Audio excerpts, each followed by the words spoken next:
What's going on, good people? My name is Curtis McSears, the founder and CEO of Supreme Glory Apparel, more known as SGA Print Shop. And look, we're excited. We're excited to sponsor this week's episode of the Underground Footy Podcast.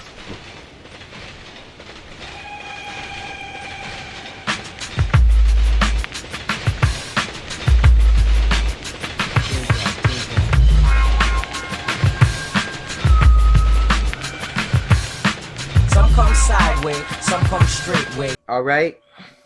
I want to welcome everybody back to the second episode of the Underground Footy Podcast.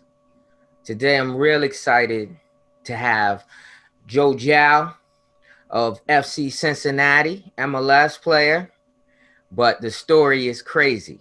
So we're going to jump into it. So I got to ask you, are you ready to step on the subway?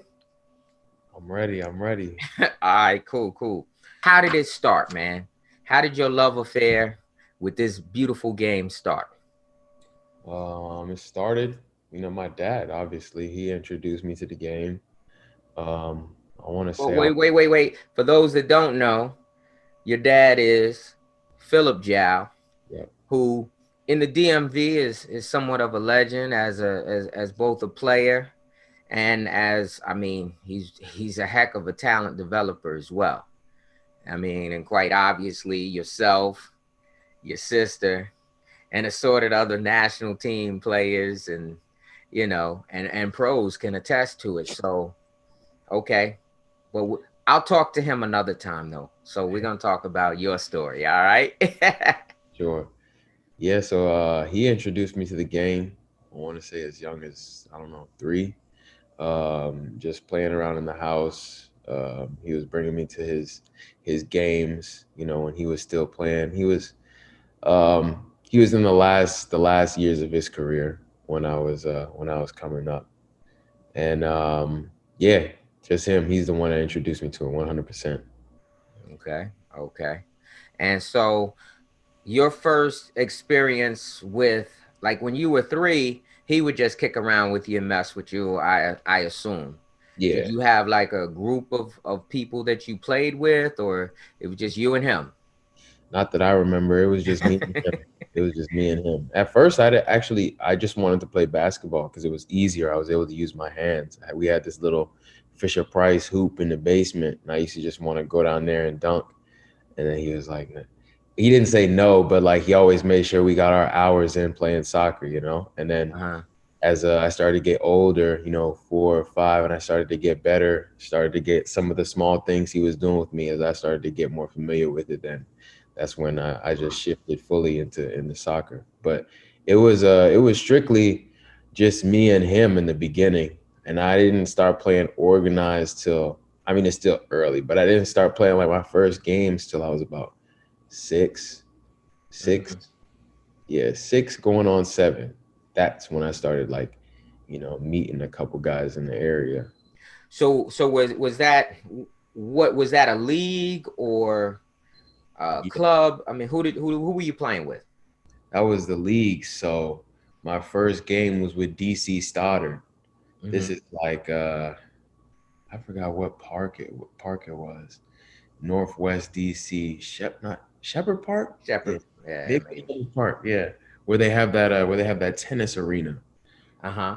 So right Oh, around, I know what you're talking about. I know what yeah. you're talking Or is it about. Rock Creek?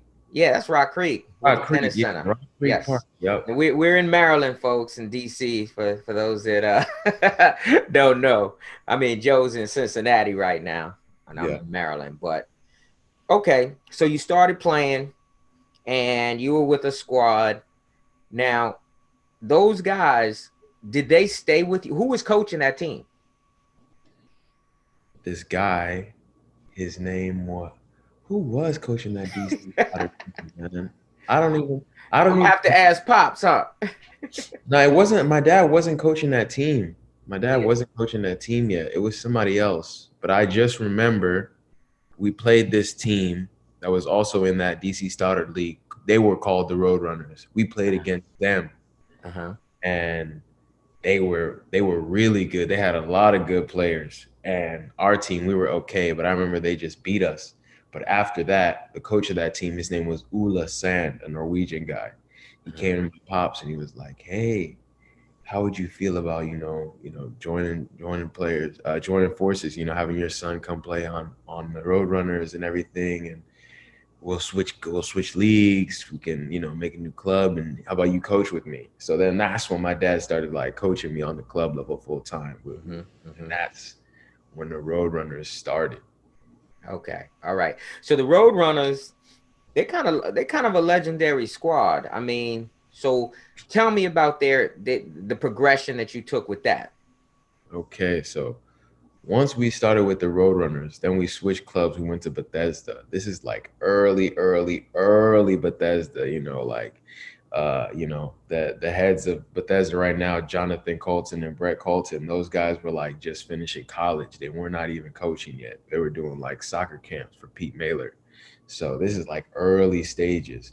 We started with them, and we had a big tryout, huge tryout. And that's where I started meeting a lot of people. A lot of other guys in the area started coming out, and pretty much we just started nitpicking all the best players from each of these tryouts. My dad obviously he had a good eye for talent, and Ula knew that. So that's when we started, picking guys, and that's how the Roadrunners came to be. Now, this was still like the early stages, wasn't like, the full-fledged form of the team yet, but like I was on this team. This kid named Sam Bradley was on the squad. He went on to play for the national team. Um, you know, a number of different guys were on that team. So, and then that's when my father was coaching me. And then we went on. My dad wanted to do his own thing, like simultaneously in the OBSL. So this was NCSL. Then he wanted an OBSL team, and this was the Storm. Now, this is where I met my best friend. We had a big tryout till the middle school, a Liberian kid. His name is Lester Dewey. This is where I met him. I've heard that name. He had to try out. He came to the tryout, and Peebo Dewey also. Peebo, okay. And their dad, like our dads, they just started linking up, talking. They saw what my dad was trying to do. Immediately, Lester came on board. Peebo was on the team. Peebo went on to play for the national team. Lester went on to play for the national team. Lester went on to play for Marseille, played for Newcastle. He played for FC Metz. He played in Sweden for Ängelholm. Lester went on and played everywhere. Hey, you guys are the same age, though. Same age. All of us are the same age. Okay. So because, one of the questions, because I did ask people to send me some questions. And, it's jumping a little ahead. Yeah. But how did you leave the country at that time? Now, the explanation, I think I know, but just explain, how did guys get out of the country to go play in these places? How did they get found? What was the process? Things like that. So this is before the States even had like a system in place for dudes to get overseas. This was before the academy. This was before like MLS even had youth teams, really. But we had the ODP system. So all the best players in the state go out for ODP tryouts. You make the Maryland State team. Then all the best players in the state, once you're on the Maryland State team, you go play against every other state. So, you're in Region 1, that's New York, Virginia, Rhode Island, all those different places. You play against all those different states. Those coaches, they'll come scout everybody from those games, and then they'll pick guys to go into the regional camp. So the regional camp was held at Rutgers University. It's about, 500 kids. Wow. And you're over there training 3 times a day. It's hot in the summer. And then once you at the regional camp, then they pick the regional team. So out of those 500 guys, they only pick 50. So then you're on the regional team. So then you have 4 regions that make up the country. So region 1, 2, 3, 4. So all of us guys are region 1. Then we went to Boston, Massachusetts. This was like the national pool. We played against region 2, 3, and 4. And we were beating everybody, region 1. And region 1 was a lot of guys from Maryland. I would say about 10 of us were from Maryland, and a couple guys from New York, maybe one or two guys from like Vermont, but like mainly Vermont. and Pennsylvania. It was mainly Maryland, Pennsylvania, and New York. So then from that 120 player pool, then they narrowed it down to the national team. So it was about like 25 guys. So then I made that. This is like I'm 12 years old, and I stay on this team all the way up to, whenever. And we play tournaments out of the country, and then that's how I got scouted when we were playing these tournaments in Spain and stuff like that. And that would be how Lester and all of them got seen. Yeah. Okay. So then the thought that American kids don't play on a level to play in Europe, you wouldn't agree with that at that point. It was never true. That was never true. It was just, what a lot of people would like to think was true, just because they couldn't understand the landscape out here. But Right. The talent has always been there. It's not like this is just some newfound thing. The talent has always been here. Mm-hmm. Okay. So now you've gotten to the, I guess, the top of the mountain in ODP. Yeah. Right. At that point, now you went to TSG Hoffenheim, right? Yeah. Okay. How did that come about? So we're playing a tournament with the under 17 national team in Spain. We're playing the Spain national team, played against Real Madrid, a couple teams, and their head scout, like the head of the academy, saw me play in those games. I had no idea anybody was there, but I had an agent at the time, and they contacted him, and they told him that they wanted to sign. You already had an agent at this point. Yeah. So your intention was to go pro. It wasn't like, I mean, was there an issue with going to college if you had an agent? Because you know how now they'll be like, if you signed with an agent, right, that could be a problem. Before I had gone into residency and all of that, I went on a college visit. I went to Maryland University on a college visit, and I visited, with Rodney Wallace, because I knew him from high school. We went to high school together. That was the only school I visited. But then after I went to residency, I already had my eyes set on playing in Europe. So right. They contacted my agent, and it was a relatively quick process. Like, I mean, I was really young. I don't remember all the details about it. Of course. But yeah, I just remember, 16 is when they signed me and Charles. Wow. Okay. So now you're at TSG. You're playing. Now, did you go, I mean, what's the process? Did you go straight to the first team? Did you go through the under 19s? So first, because I couldn't go straight over there until I was close to my 18th birthday. So they sent me on loan to the Vancouver Whitecaps. Me and Charles were living in Canada for our senior year of high school. And then we were playing there, and there was a German coach that was familiar with, that was, a partner with Hoffenheim that was there, that was training us. So, we would That's how they kept an eye on you and made sure your development stayed on the track they wanted you on. Yeah. So at the time, he would call us in before school. The school would let him use like one of the portables in the back, and we would watch game film every morning before school. And he would coach us on what positions we were going to play. Because like one thing that has changed a lot in the States is like the tactical aspect. Back then, like we didn't know nothing about, I mean, I knew a bit of it, but I didn't know like to that extent about the tactical game. So he would coach us every morning in the portable before school about where we're supposed to move, where the coaches want us to be, what they want us to do. Every morning we were, on the whiteboard, moving the markers, watching. At the time, Carlos Eduardo was playing number 10, and I was a number 10 at the time. So they were showing me where to go, what to do, this, that, and third. So that was every morning. Then we did that for a whole year. And then when I was 17 and 9 months, 17 and 8 months or something like that, that's when I went over to Hoffenheim officially. Okay. So you're at Hoffenheim. You're playing. Yeah. Now, what's the progression? Because ultimately, you ended up at Borussia Dortmund. Yeah. Right? Now, it's funny because, a lot of people think that you know, Pulisic was the first guy to break through and go there. But you were there with Jurgen Klopp, correct? Yeah. Yeah. Okay. So tell me about that experience. First of all, shout out to Christian. You know, that's the homie right there. I know him, his dad, his cousin Will, all real good people. Those are real good people. You know, real humble kid right there. Real, I don't even say kid, man. He's a man now. Real humble dude.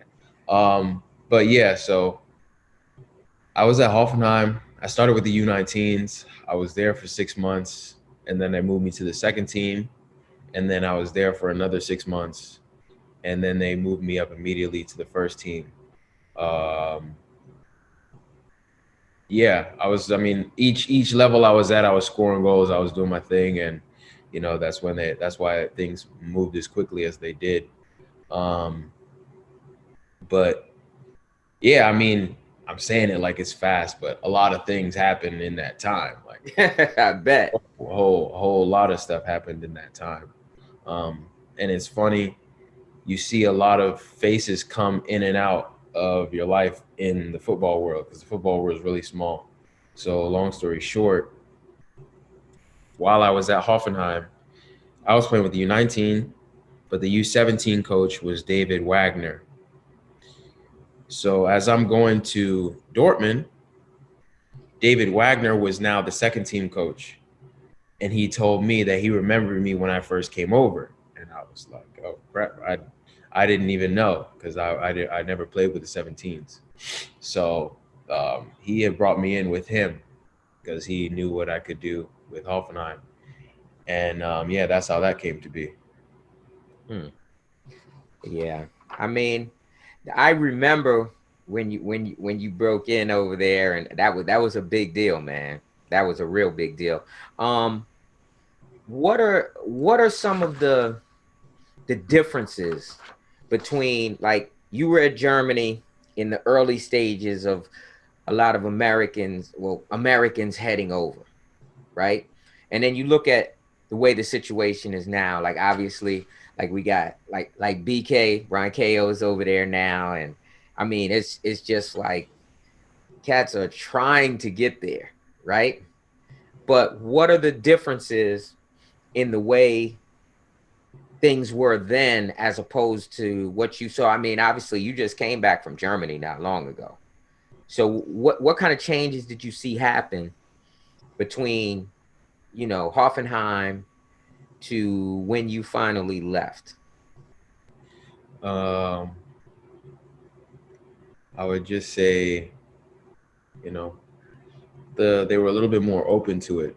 I remember when I first went out there, they like, I was explaining this to somebody else. Like when I first went out there was no Instagram, there was no, there was none of that. So there wasn't that pathway, where you could see a little bit of what other places were like. So a lot of those kids that I played with didn't know what an African American was like. They didn't know what America was like. There was no way for them to even know, you know what I mean? So me coming over there to play with them or to quote unquote take their jobs was something totally new for them. So I mean, I wouldn't, it was just ignorance. I got a lot of silly questions, a lot of hate early on. People were always asking me why don't I play football? Why don't I play basketball? It was like it was still very new to them that soccer was as big as it is in the States. They were Well, always asking, huh? oh no, I was gonna say, so, but there were black players there from other countries, right? Yeah, you got French kids, you Yeah. got a couple African kids, Brazilians and things like that. But those are known soccer Known countries. soccer countries. So the question was more because you were from America Yeah, than you being black, because what they knew of black Americans were football and basketball. football, track, Yeah. things like that. Oh man. So, all right. Now, one of the, like, I asked people to send me in questions, and one of the questions that one of the guys had was, well, what triggered you? What made you decide to come back stateside and play in the MLS? Because I was in Germany for 9 years, Uh-huh. and you got a lot of experiences. I was tired of it. I was tired of it. Mm-hmm. I was tired of being away for a long time. I was tired of going through certain things. I was like, man, I don't need to do this anymore. I don't need to, you know. You come across a lot of different situations. You may come across certain coaches, players that make certain situations like less desirable. You know what I mean? So Right, that's why right, it wasn't like me coming back for like playing reasons or anything like that. It was just right. I didn't want to be out there anymore. Okay. Now, look, I got some other questions they put on the table for me, but I also want to kind of stay on track here. So Yeah, now you've come back yeah. to the United States, and another question is, what is the let me read it. This is the discovery rule. Yeah. How does that work? Because I saw one of my friends on Twitter. He said, is the discovery rule like playing That's My Car when you were a little kid? Pretty much. It's just like calling dibs. It's just like calling dibs on something. So you can put discovery rule is basically any team can just put a player on their wish list pretty much, Mm-hmm. and whenever you decide to come back, they got first dibs. And whoever wants to get you from that team, they'll have to trade for something or pay something. And this is in MLS. This is in an MLS, yeah. Right. So at what point, so do you say to your agent, you know what? I think I'm ready to head back stateside. Yeah. And then he initiates contact to say, hey, Joe Gyau is about to become available. Is that how it works? Yeah, so it could be a general manager reaching out to you, and then the agent will come and say, okay, such and such is looking. It's just like any other transfer in the world, but then you just have a different set of rules when you're coming to the States, like allocation orders, things like that. So me, I'm of a certain age, so I didn't have to go into like a draft process or anything like that. Mm-hmm. Uh, I could just not necessarily go to whatever team I wanted, but I just didn't have to go into a draft. I had a little bit of control of where I wanted to go. Okay, so how did you find out? Because obviously you're at FC Cincinnati, Yeah. right?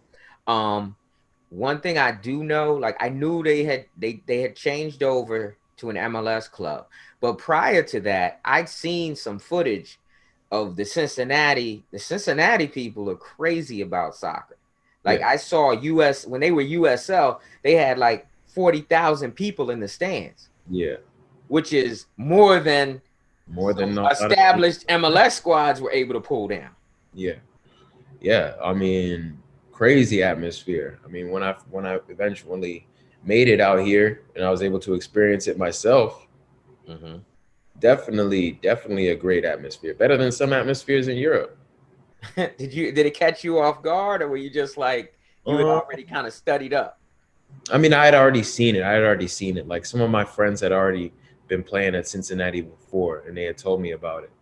So, but I'm not gonna say I was surprised or anything because I know the States gets a lot of great crowds as well.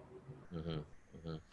Yeah, so I'll just say, Cincinnati, you got a baller, and I see that I've been keeping track of that they're bringing in some players as well that look like they're going to be very promising. Um, another thing that especially in the DMV people don't know about is Hell is Real. Mm. So, can you share a little bit about what that is? If somebody punches in hashtag Hell is Real, it's not going to be what you think that might pop up. Yeah, it's the Derby, man. It's the Derby. Columbus versus Cincinnati. They got the they got the better of us a little bit last season. We did end up beating them one time, but they ended up winning the whole tournament. But that's the Derby that's building up. They're what, an hour and a half up the road. So I think it's cool just to be in the early stages of something like that, of an early tradition, you know, uh, to hopefully become a big derby down the line. All right. Now, I can't remember the name of the highway that connects the two, but do you remember what it is? Like the I-71 or something like that. Yeah, yeah. Well, I made that trip one time because I was with my older son. We had gone to look at Cincinnati, actually, the university. And on the way, you see the name of the Hell is Real Derby comes from a sign Oh that yeah, a yeah, farmer has in his. Now it's like some Bible verses and some other things, but the sign that everyone that catches everyone's eye says Hell is real. yeah, And so it was explained to me that that's where the name came from, and it's like almost dead center between the two yeah, cities. So it's just kind of a tidbit, but it's definitely interesting. yeah. You know, now another thing that for a lot of our young players and stuff like that, like I know that social media is on a whole nother level now, right? So with a lot of these kids, everybody has an IG. You can put your clips and you can do different things. What kind of advice would you give to the players about dealing with social media? Um, Basically, you control your own narrative, so it can either go one way or the other way. You you control what you want the people to see. So if you want the people to see some certain side of you that you think is you, they're gonna see it and they'll perceive it any way they want to. You know what I mean? So just make sure you're perceiving yourself in the best professional light as possible. That's all I would say. And I mean, if you choose to, portray yourself any other way, that's your choice, it's your profile. I mean, I'm not gonna tell you what to do, but just know a lot of people are out there. It's a public profile. They can go on your thing and say whatever they want to about you, or GMs, fans, people scouting you. They can look at your profile and draw up a conclusion about you that is something that's not you, but based on your photos, they might think they know you and be like, oh, this is either somebody that we want or don't want. So that's social media for you. Yeah. So, I mean, I think that it's definitely something that it's stung a couple of folks. I mean, I'm not gonna go into naming any names or anything like that, but I do know that, like you say, you can put out there what you want, but sometimes it can paint you into a corner. So you do have to somewhat be careful. Now, obviously, like they had a Players for Change, and you have different, like, things happen in society, and now players are speaking their truth, you know, about how they see things.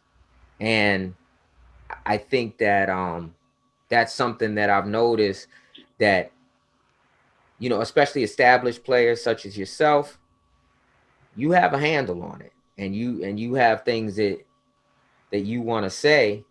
And now there are platforms for people to say kind of what it is that they want to say. So again, like you said, you can say what you want, but just be able to stand behind what you're saying, I suppose. um Now, what do you see as the differences in the styles of play? I mean, in the MLS, relative to what you saw in Germany, what is it that I mean, and obviously you played other teams in Europe as well. So I mean, it could be country to country for all I know. Can you share a little bit about that? Um, I would just say the tactics of the game is just a little bit is just a bit different. Out in Germany, everything was a bit more tight. In the States, everything is a bit more spread out. But now, skill wise and everything like that, I wouldn't say that there's a big difference. Mm-hmm. I would say in the States, the game is it's an open game. In Germany, it's much more structured. They pay much more attention to detail, things like that. Um, yeah, those are probably the main. That's the main thing. They just pay attention to a lot of detail, a lot of detail. Mm-hmm. That's yeah, that's the main difference that I would say. Now, another thing that players will deal with is a lot of times when people from the outside are looking in at professional players, they think it was just one smooth pathway. They were always the best, so on and so forth. Now, there was an episode I mean, there's lots of episodes in your life. I mean, in your career path. But, the big one was what happened, playing for the national team with your knee injury. Mm-hmm. And, you know, I had spoken to your pop some about it, and it basically your chances of playing again you were not given a big shot at it, but I'm he not said, supposed to be playing. I wasn't supposed to be playing. I'm not supposed to be playing right now. mm-hmm. I'm not supposed to be playing.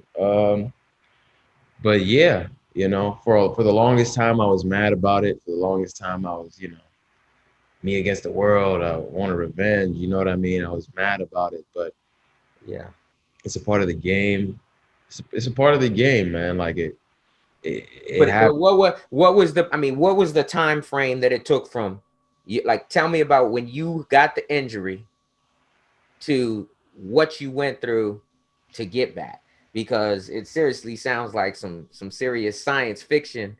Yeah, That what they were able to do, and had it been in this country, you might not have even been able to pull it off. yeah. So I had to get a. So first, the initial injury was a bone bruise. Tibia and fibia, they smashed together, and I had a really bad bone bruise. So initially, we were just looking at the bone bruise. So normally that takes like 4 or 5 weeks. So in 4 weeks, I'm already back playing. Like I'm running around the field. Klopp is asking me how I'm feeling. He says, "Okay, just get your games back in. Get a couple games in with the second team, and then see how it is." Da da da da da. So I'm playing, and I'm playing fine. But after every game, I'm in sheer pain. Like I'm in real pain. I can't walk from my car to my door, and then I can't really shower. I can't really sleep right. So then um, I go home for the off season. Never really gets better, even after not doing anything. And I come back and I get another checkup, and the doctor says a piece of cartilage had fallen off your knee.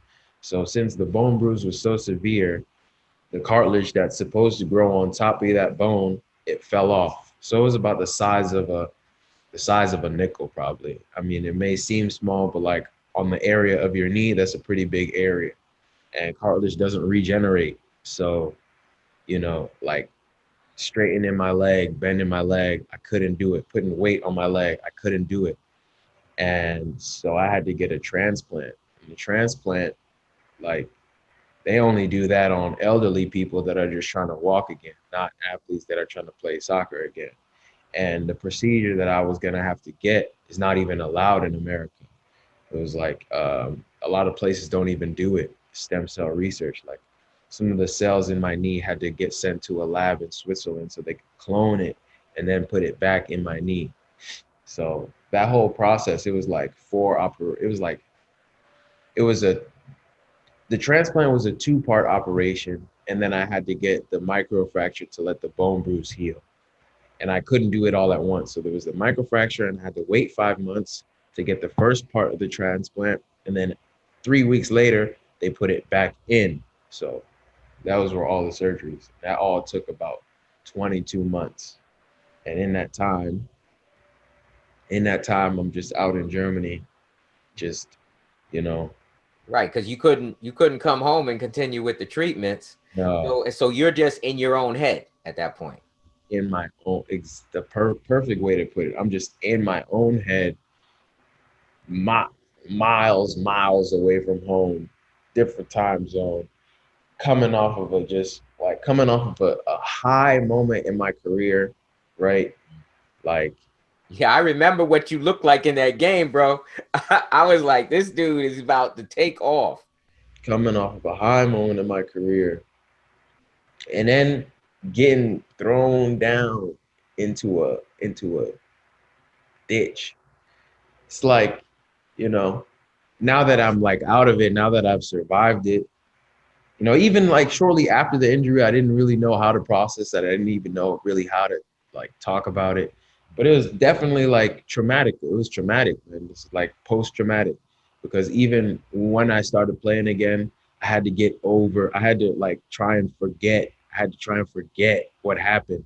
And it was so hard because I was limping. I didn't want to hurt it again. I was always thinking like, oh my God, what if I have to do this again? Like it was scarred in my head. I had to literally like before I went to treatment, I had to play in my head how it was gonna land on my knee so I wouldn't like be too scared about it. And then thinking about like trying to run again, trying to sprint, trying to cut, trying to do all that stuff. I had to like think for hours before I went out and actually did it because I was just so worried about Did redoing. you did you get some sort of like sports psychology on that, or did you just handle this by yourself? I had two people, Klinsman, uh, linked them with me. They would come and we would talk once a week, Mm-hmm. just to like get things off my chest a bit. And me at first, like I'm not trying to talk about nothing, Right, yeah. I didn't want to.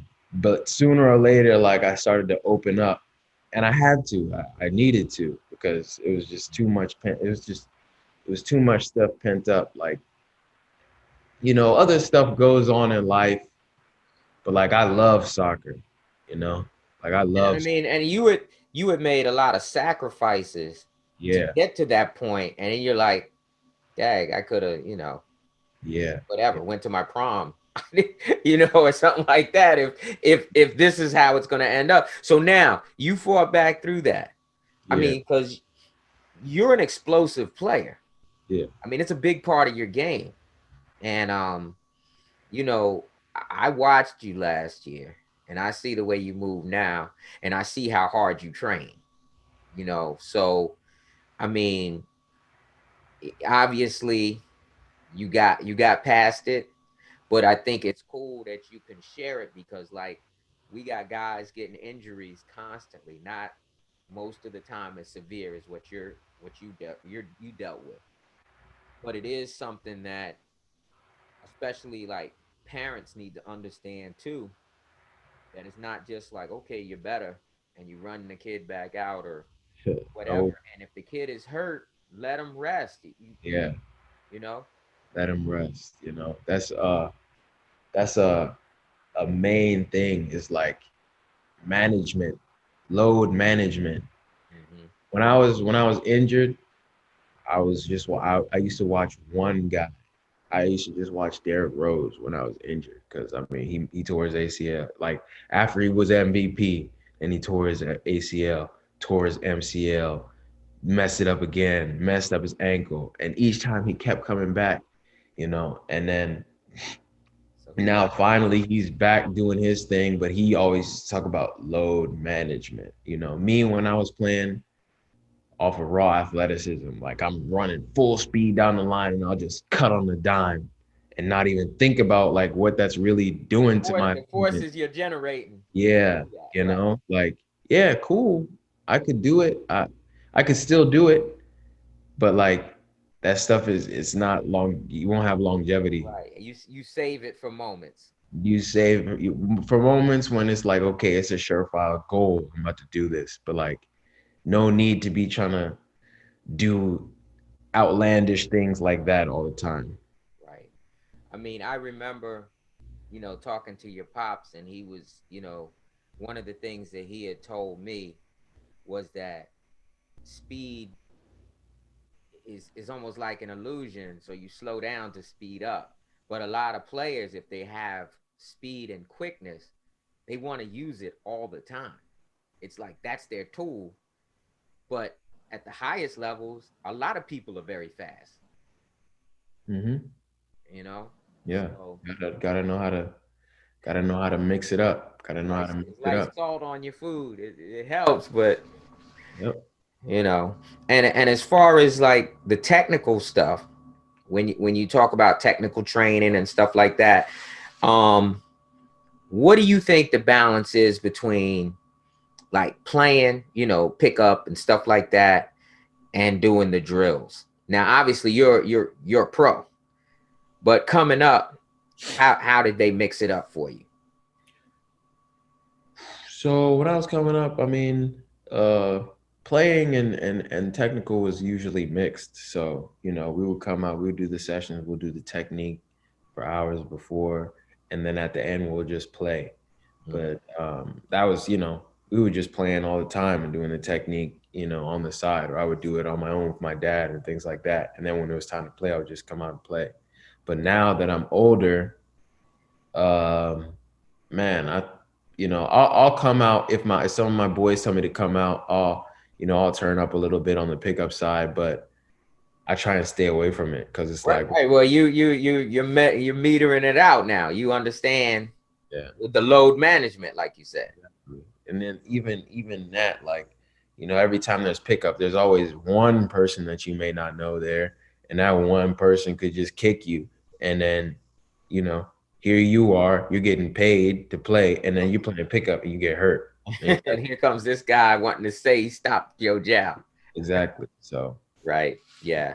Well, no, I mean, like I said, I'm thinking more like for the parents that are looking at this and saying, because right now I look on Instagram and stuff and I see so many people just showing all these drills and whatnot the kids are doing. And I'm wondering, because like we do our no mercy open runs, we just like we invite people out and they just, they go after it. It's small sided little goals, you get nutmeg, you get, all of these things that the kids think is so much fun. And at the end of the day, this is a game. And once the fun is gone, I mean, obviously, as you get higher up, there's business to be handled. yeah. But if you make it a business for a kid that's 9, 10 years old, Yeah, no. his chances, I think, are significantly reduced of really, he could turn around at 16 and be like, you know what?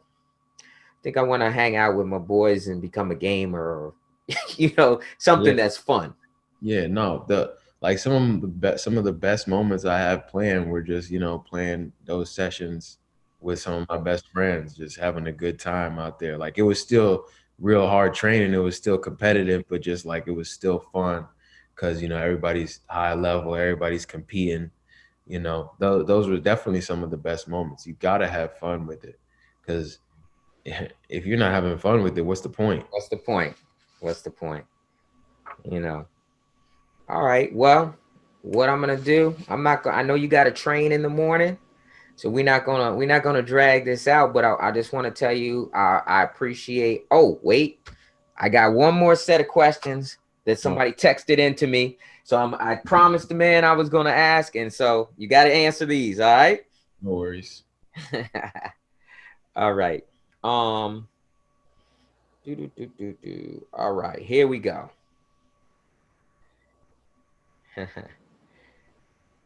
If you were the president of U.S. soccer, not the president of the United States, of U.S. soccer, what's the first thing you would do to improve youth training landscape so we can start generating more players in the big European leagues?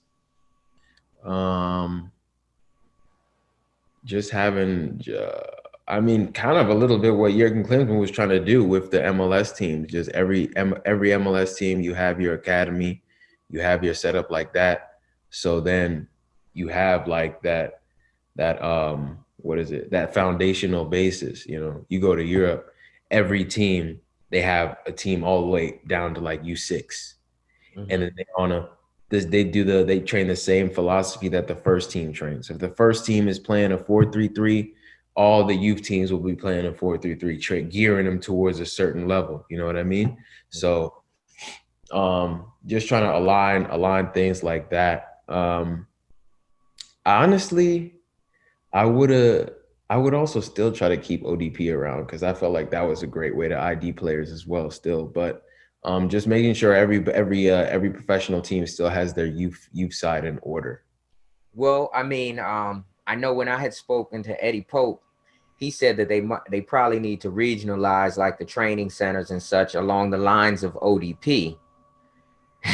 So Country's that too big. The country's too big to be for these coaches to be trying to travel to all these games. Like you need to have it regionalized, like how they used to have it. I mean, that's just my opinion. You know, I feel like I think I mean, I don't hear it out of I'll listen to the guys that have been there and done that. And hopefully, you know, whoever's running it, once things come out of this COVID situation, they'll, you know, because like I know that I think it was the under-20 World Cup was canceled, oh you really?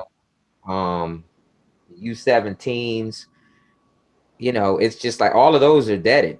It's just first team because, you know, like I said, I understand why, Yeah, but yeah. I also think that it's probably a good way for kids to really dig in, learn to have fun with it. And, you know, there's going to be guys that come out of this much better, and there's going to be guys that this kind of slowed their development tremendously. Yeah. And finally, Team Messi or Team Ronaldo? Man, you know, I want to say when I was younger, I used to be like around 08, 09. I used to be like Team Ronaldo, heavy, heavy, heavy. But now, you know, it's shifted a little bit. I like Messi a lot more just because, you know, now that I have more knowledge of the game, you know, I like his movement. I like what he does, you know, his natural talent, natural ability. Overall, though, I'll probably say Ronaldo, man. He influenced me a little bit more than Messi did. Mm-hmm. Okay. Hey, like I said, neither one of both of them are legends. Oh, So, but like I said, I said I would ask. And finally, I want to thank our sponsor for this episode, SGA Shop. That's the guy who does, you know, the PG Young Boys shirts and well, we don't have hats because, well, you know, I don't really wear baseball caps. So we'd have to have like some beanies or something and our hoodies and whatnot. I know you have one. You didn't rock it tonight, but that's okay. But at oh. SGA Shops, SGA Shop is the uh-oh. And there we have two. The other, listen, we definitely have to talk about this. It's part of the social media platform. Yeah, You know, you have started Takeoff Media, correct? yeah. What is the goal of Takeoff Media? I mean, because I know for a long time you were sponsored by Nike. I don't know how that works if you got your own thing and then you're with one of the shoe companies, because I know with MLS they don't even want the kids seen in another brand, you Yeah. know. So I assume it's somewhat similar, but now you're doing your thing. Now Mm. I remember I used to see this hashtag Takeoff Shorty. Yeah, I love that. yeah. But so I'm assuming that's a Yeah, so that's how it started. You know, I got the nickname from Ty Hall. I He's Hall. Big shout out, shout out to the the homie. foot doctor. Yes, sir. Big shout out. That's the bro. That's the guy, man. He started. Yo. He gave me the nickname, and then that's how the whole thing came to be. And basically, like you know, as a professional athlete, you got the unique opportunity to be able to, you know, market yourself, to be able to become your own brand, start your own business, you know, create your own merchandise, just kind of take control of your whole avenue of how you want things to go. You know, I look at dudes like LeVar Ball, how he did with his kids, you Mhm. know, how he started his own thing. And, you know, he definitely, I mean, a lot of people they were laughing in the beginning, but he scared a lot of big corporations when he was talking about why would my kids go sign for Nike when they got their own thing? Like, we don't need that if you got our own thing. The big baller league, like it's Uh-huh. funny how people were laughing about that, but the G League went ahead and stole that whole blueprint. You know what I mean? Just knowing, just trusting in your own creative mind and knowing your own self value. That's kind of like why I wanted to start my own thing. So what's the IG handle? It's at Takeoff Media. At Takeoff. Takeoff Media. Yeah. And so I want everybody to follow. All right. And you know, as you go through your process, and I mean, I've seen some of the videos and stuff. You're doing some fantastic work. I'm gonna probably be on the YouTube version of this. They're seeing some of your video right now. Okay, so those of you that are listening on the podcast version, you might want to, you know, go and hit our our YouTube channel and subscribe. Follow us on Spotify. I want to thank Joe for taking time out. You know, he just got back stateside. In addition to that, congratulations on your baby girl. I know that changes the whole dynamic, doesn't it? Yeah, so she's beautiful. You know, I know you working hard, and you're gonna, I mean, you're gonna be a great dad. Or you are a great dad, but you got the easy part now. It's getting ready to get real crazy, but you're gonna love every step of it. So again, thank you so much for coming on. You know, stepping on the subway on the Underground Footy podcast, and we'll talk soon. All right, thanks for having me. Right.